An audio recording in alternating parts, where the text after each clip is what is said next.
Bom dia, boa tarde, boa noite a quem estiver ouvindo. Eu vou iniciar aqui o assunto de análise de algoritmos. Primeiro, essa vai ser apenas a parte iterativa. Depois, futuramente, irei gravar para recursiva.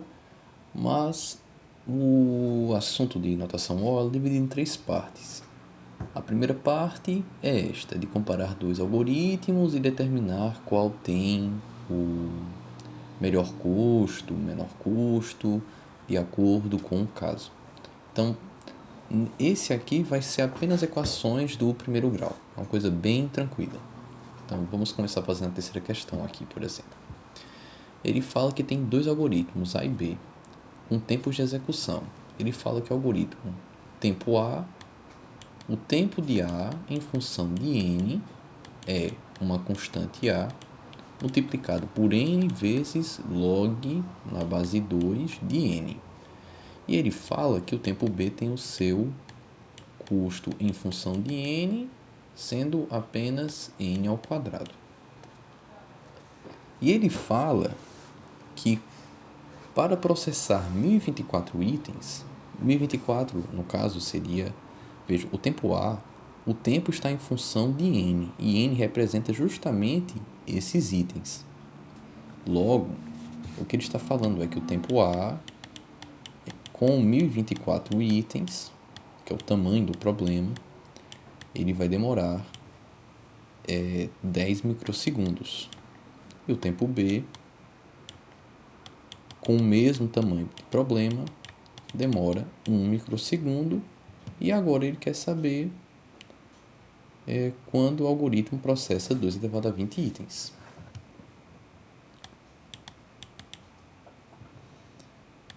De 2 elevado a 20 vai dar um valor, vai dar o quê? Uma constante A vezes 2 elevado a 20, eu estou apenas transcrevendo a fórmula e fazendo substituições, vezes log de 2 elevado a 20 na base 2, e ele quer o tempo B para 2 elevado a 20, que é uma constante B, vezes 2 elevado a 20, que está sendo elevado, tudo isso ao quadrado. E aí, bom, você me diria, ok, para calcular o tempo A e o tempo B, eu preciso descobrir que é a minha constante, certo? Exatamente. E como eu vou calcular ela? Apenas trocando na fórmula. Ele fala que o tempo A vai dar 10 microsegundos. Ou seja, trocando o tempo A pela fórmula, ficaria custo de constante A multiplicada por 1024 vezes o log de 1024 vai dar nada mais, nada menos que 10. Logo, é apenas resolver essa inequação de primeiro grau. Para isso, aqui é um log. Para quem não tem conhecimento sobre log, enfim, tem dificuldade, eu vou primeiro fazer uma tabelinha dos expoentes de 2.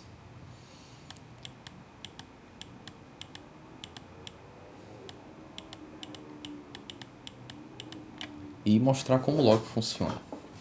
Por exemplo, log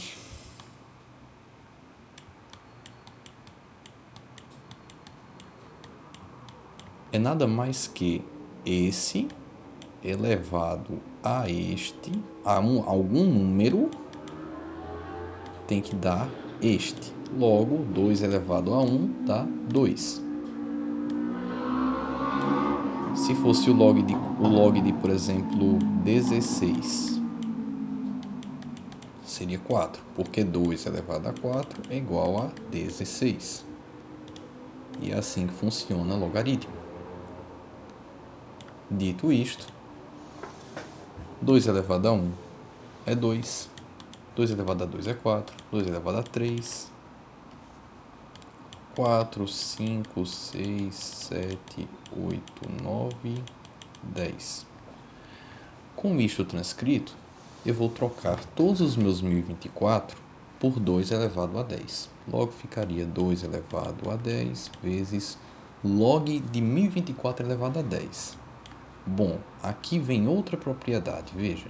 Qual é outro jeito de eu transcrever isso? Posso transcrever desta forma, concordam? 2 elevado a 4 na base 2. Ou seja, 2 é igual a 2 elevado a 4. Qual número tem que ser aqui? 4. Ou seja, a minha resposta é o próprio expoente nesse caso. Por isso, seria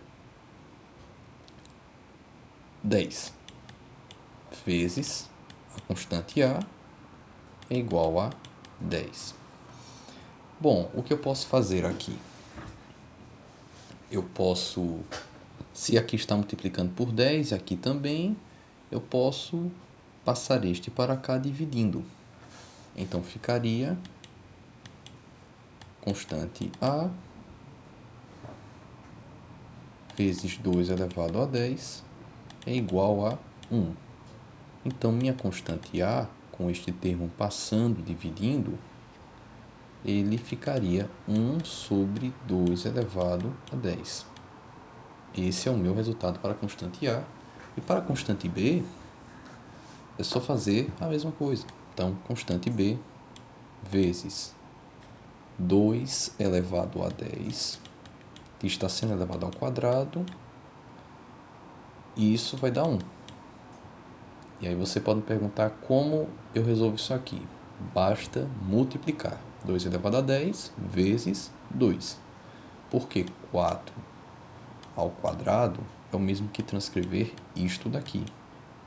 Vou pegar um exemplo melhor, que vai ficar mais didático. 8 ao quadrado é 64, que olhando a nossa tabela é 6. Logo, 2 ao cubo elevado ao quadrado, que é justamente o que eu escrevi aqui, nada mais seria que a multiplicação dos expoentes. Dito isto, constante B vezes 2 elevado a 20 é igual a 1. Logo, minha constante B é igual a 1 sobre 2 elevado a 20. Feito isto, basta trocar os termos aqui na minha fórmula de 2 elevado a 20 e com isso eu vou ter o meu resultado. Bom, 2 elevado a 20 vezes elevado a 2 vai dar 40. E aqui é 1 sobre 20. Logo, ficaria como? E fazendo isto, quando você tem uma base sendo dividida por outra base, você pega os expoentes e subtrai. Logo, ficaria 2 elevado a 40 menos 20. Porque qual é o outro jeito que você pode transcrever justamente isto, né? 2 elevado a 20, que está sendo denominador. É 2 elevado a menos 20, multiplicado por 2 elevado a 40. 40 menos 20, 20. Então, quanto tempo demora o tempo B? Está demorando 2 elevado a 20. E o algoritmo A, ele leva quanto tempo? Bom, 2 elevado a 20 vezes 20, porque o log disso vai dar 20. Logo, ficaria constante A. Constante A, que eu já sei o valor, que é 1 sobre 2 elevado a 10 multiplicado por 2 elevado a 20 multiplicado por 20. Faria a mesma coisa, 2 elevado a 10 vezes 20. Logo, qual deles é menor? 2 elevado a 20, 2 elevado a 10 vezes 20 ou 2 elevado a 20? Claramente, este daqui. Portanto, qual algoritmo eu recomendaria para este tamanho de problema? Com certeza, o algoritmo A, pois ele vai levar bem menos tempo que o algoritmo tempo B. Agora, eu vou resolver a outra questão. Ela é um tanto quanto mais interessante, que ela vai envolver os conceitos já lá do ensino médio, fórmula de Bhaskara. E vamos lá. O que é que o enunciado fala? Suponha dois algoritmos, A e B, com funções de tempo de execução expressas por A em função de n igual a n ao quadrado menos n mais 549 e B em função de n é igual a 49n mais 49, respectivamente. Ele quer que determine os valores de n pertencentes ao conjunto dos números naturais para os quais o algoritmo A apresenta um tempo de execução menor que o algoritmo B. Ou seja, o que ele está dizendo é basicamente que ele quer encontrar os n's onde o algoritmo B será melhor que o algoritmo A. Dito isto, vamos apenas transcrever o que ele está falando. 49n mais 49, né? Transcrever as fórmulas.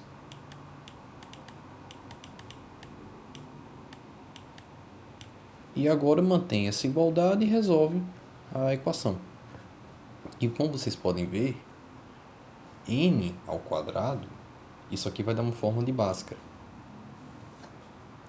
Vai ter dois valores. Então, n vai estar entre dois valores e eu vou comprovar que o algoritmo A será melhor.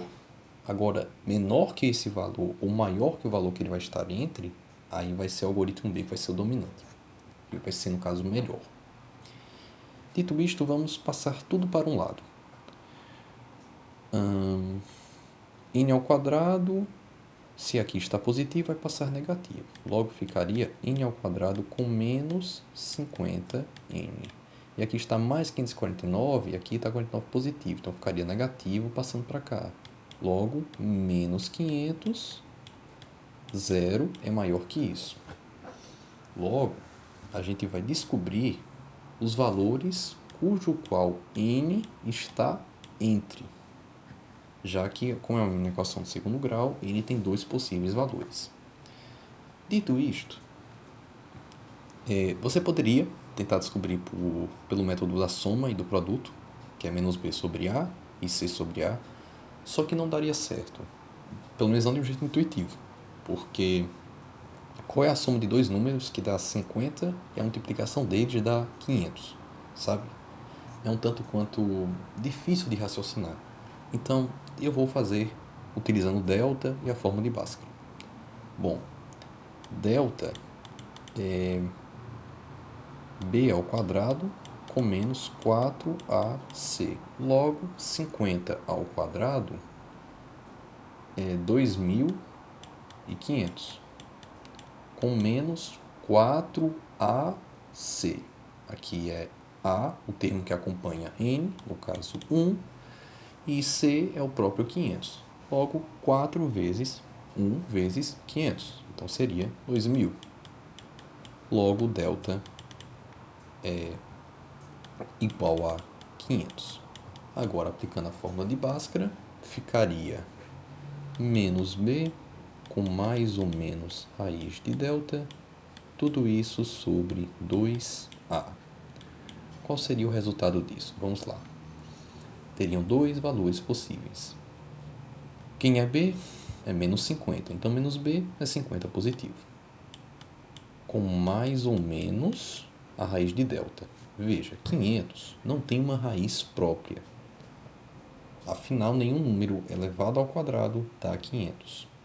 Pelo menos não um número natural inteiro. Mas a gente pode fazer duas formas aqui que vão facilitar. Por exemplo, eu sei que 22 vezes 22 é 484. E 23 vezes 23 é 529. Ou seja, a raiz de 500 é maior que 22, mas é menor que 23. Dito isto, um valor possível, por exemplo, seria 22,4, um valor aproximado. Então, eu vou utilizar justamente este 22,4 para expressar a minha raiz de delta, que é a raiz de 500, né? Então ficaria com mais ou menos 22,4 dividido por 2A. Novamente, quem é A é 1, logo dividido por 2. E aí, N uma linha e N duas linhas. Bom, primeiro vamos descobrir que é um N uma linha. O N uma linha, que é o N sendo positivo, ficaria 70,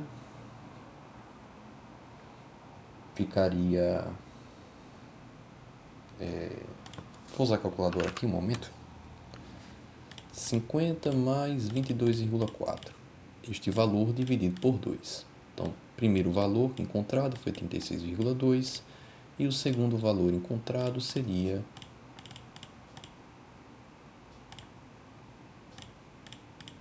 13,8. Com estes cálculos, eu determinaria o quê? Que N, estando entre 13,8 e estando entre 36,2, o tempo de execução do algoritmo A será melhor nesses casos. Você pode fazer alguma comprovação? Claro, eu vou fazer 3 casos. Vou fazer um caso com N sendo 1, com N sendo 20, ou seja, um valor entre, e um N sendo maior que o número expressado aqui, ou seja, 40, por exemplo. Vamos lá, vamos olhar as nossas duas equações. N ao quadrado menos N mais 549. Se o N for apenas 1, logo será 1 menos 1 mais 549. Então, deu 549 aqui.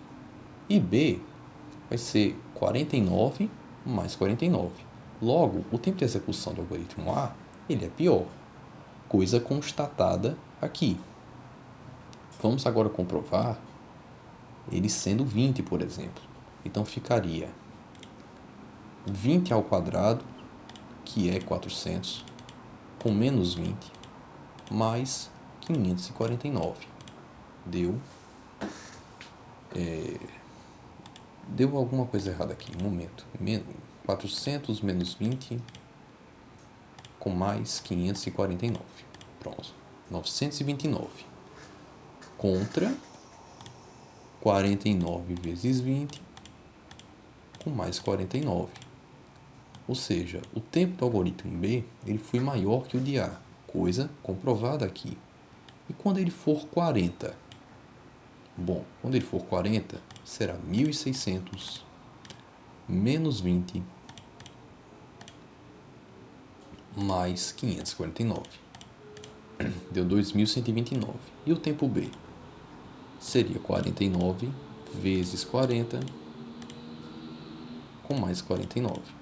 E isto é justamente menor que o valor informado quando foi 40. Isso atende todas as nossas condições.